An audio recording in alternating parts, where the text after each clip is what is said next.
The link had been sitting in his inbox for 3 days before he finally opened it. It arrived without a subject, without a name, just a string of characters that looked like noise. At first, he assumed it was spam.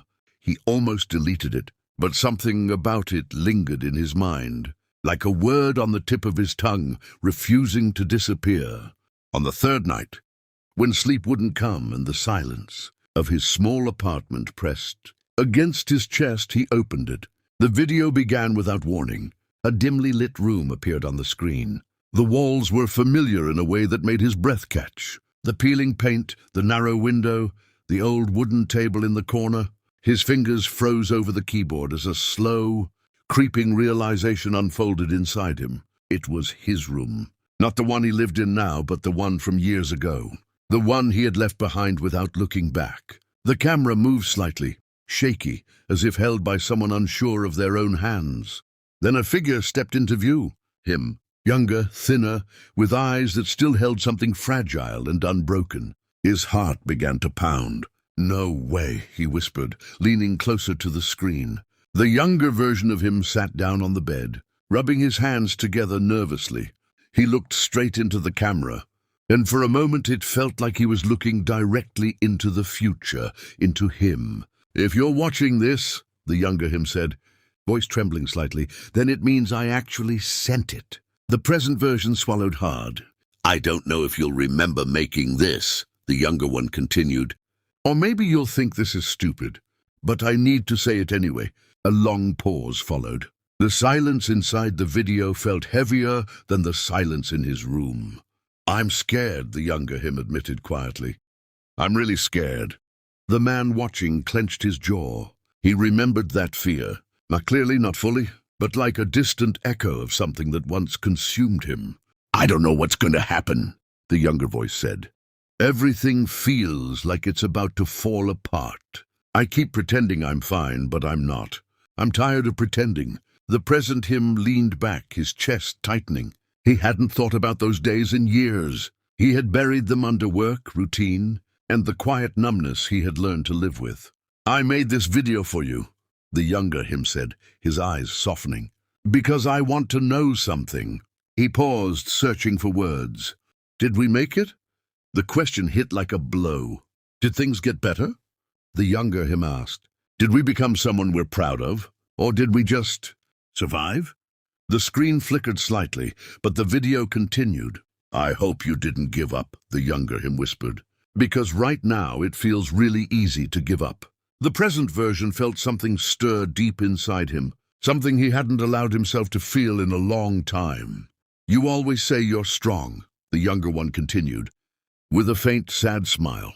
"But I know the truth. I know how close you are to breaking." A tear slipped down his cheek before he realized it. "I just need you to tell me it's worth it," the younger him said.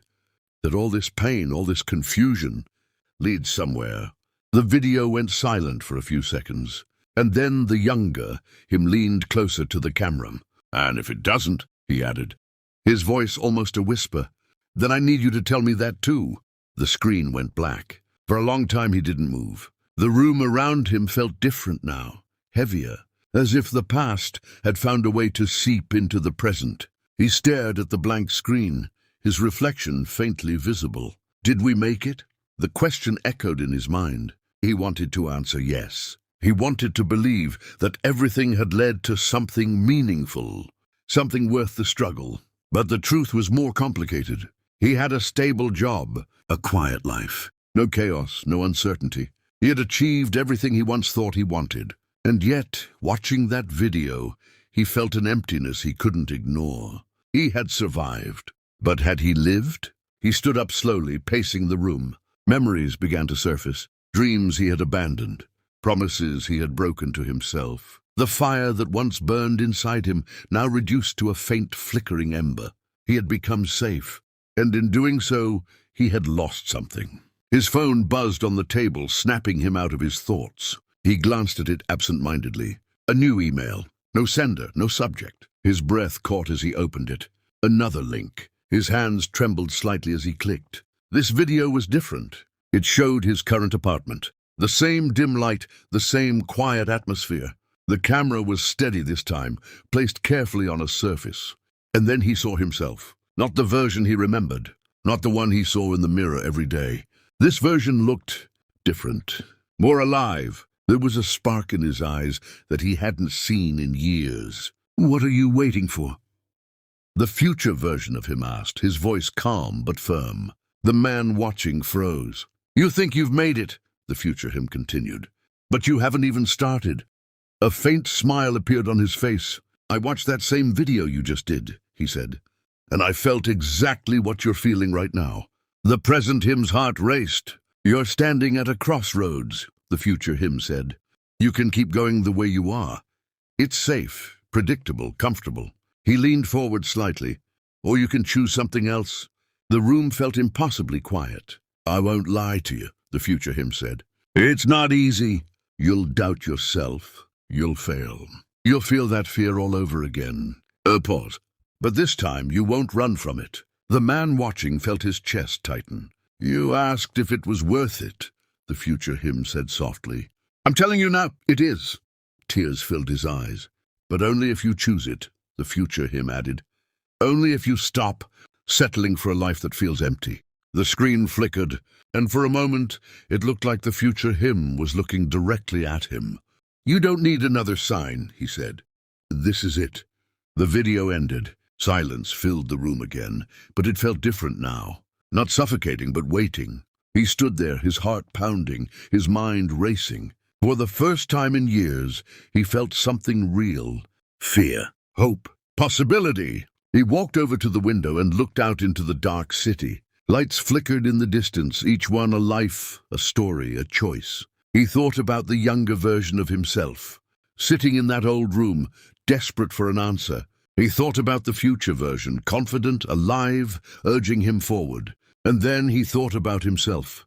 Right here, right now. He took a deep breath. "Yeah," he whispered, his voice steady despite the storm inside him. "We make it, but not like this." He turned away from the window, his movements deliberate. For the first time in a long time, he knew what he needed to do. It wasn't about having all the answers. It was about choosing to begin again. He opened his laptop not to watch another video, but to take the first step toward the life he had been too afraid to chase. The link had found him when he needed it most. But the rest was up to him, and this time he wouldn't look away.